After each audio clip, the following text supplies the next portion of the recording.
আসসালামু আলাইকুম। নাইমাস hand embroidery চ্যানেলে সবাইকে স্বাগতম। একটা বেবি নকশি কাঁথার ড্রয়িং নিয়ে চলে আসলাম। হলুদ রঙের কাপড় নিয়েছি, পবলিন কাপড়, আর ডাবল পাট করে নিয়েছি। হাত দিয়ে একটু টেনে ঠিকঠাক করে দিলাম যেন কোথাও এলোমেলো হয়ে না থাকে। এরপর ড্রয়িংটা শুরু করলাম। তো কাপড়গুলো দেখা যায় যখন আমরা 4 ভাঁজ করি, কাপড়টা যখন একদম ছড়ানো থাকে তখন মাঝ বরাবর এক ভাঁজ, তারপর আবার মাঝ বরাবর আরেক ভাঁজ। এভাবে করলে দেখা যায় কি মাঝে একটা পয়েন্ট চলে আসে। তো ওখান থেকে যদি আমরা শুরু করি, যেই কাঁথাগুলো মাঝ বরাবর থেকে আমরা ড্রয়িং করতে চাই, তো এভাবে ভাঁজ করে মাঝে একটা পয়েন্ট করে নিলে সেখান থেকেই কিন্তু মাঝের ডিজাইনটা তোলা যায়। তো আমি এইভাবেই করেছি। ওই যে ভাঁজটা কিন্তু দেখাই যাচ্ছে, ওই ভাঁজে আমি মোট 3টা লাইন করে নিয়েছি। 3 লাইন করেই আমি অনেকগুলো লাইন করে নিব। তো আমি সাধারণত এই লাইনের গ্যাপগুলো করার জন্য কোনো কাঠি বা কিছু ইউজ করি না, এই কলমটাকেই হাতিয়ার হিসেবে নিই। তো এখন আমি কলমটার এই যে ক্যাপের গোড়া থেকে একদম নিপের বল পর্যন্ত মাপটা নিয়েছি। তো এভাবে করেই আমি 3টা করে দাগ কেটে নিচ্ছি। যে 3টা দাগ একসাথে করে দিয়েছি, এগুলো 1/2 ইঞ্চির মতো ফাঁকা রেখে দিয়েছি। এভাবে সবগুলো দাগ দিয়ে দেওয়ার পরে আবার সেই একই কাজ, আবার মাঝ বরাবর স্কেলটাকে ধরবো আর 3টা করে দাগ দিব অপোজিটে।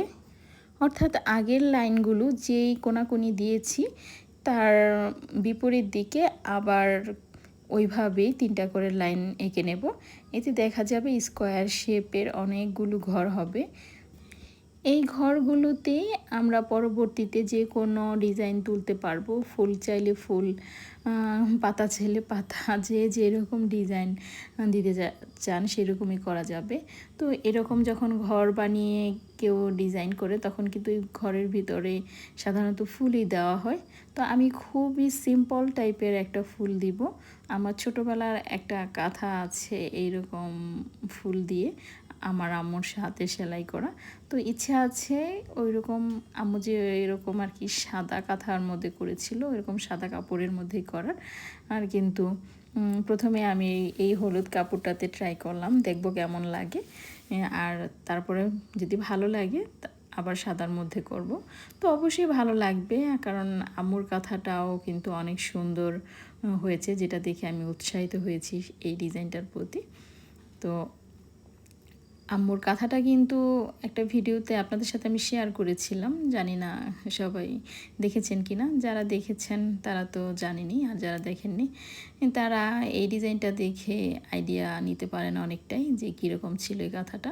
হুবহু ওই রকম না হলেও অনেকটা ওই রকমই। প্রত্যেকটা কোণায় সমান করে স্কেল ধরে আমি ডিজাইনটা তুলে নিলাম। যেহেতু খুব সিম্পল একটা ডিজাইন, তাই ছোট্ট একটা ভিডিওর মাধ্যমে আপনাদেরকে বোঝানোর চেষ্টা করলাম। আশা করছি আপনাদের কাছে ভালো লেগেছে। ভালো লাগলে একটা লাইক দিতে ভুলবেন না। এই ধরনের আরও নতুন নতুন ভিডিও পেতে আমার চ্যানেলটাকে সাবস্ক্রাইব করে রাখতে পারেন। আজ এই পর্যন্তই। আল্লাহ হাফেজ। আসসালামু আলাইকুম।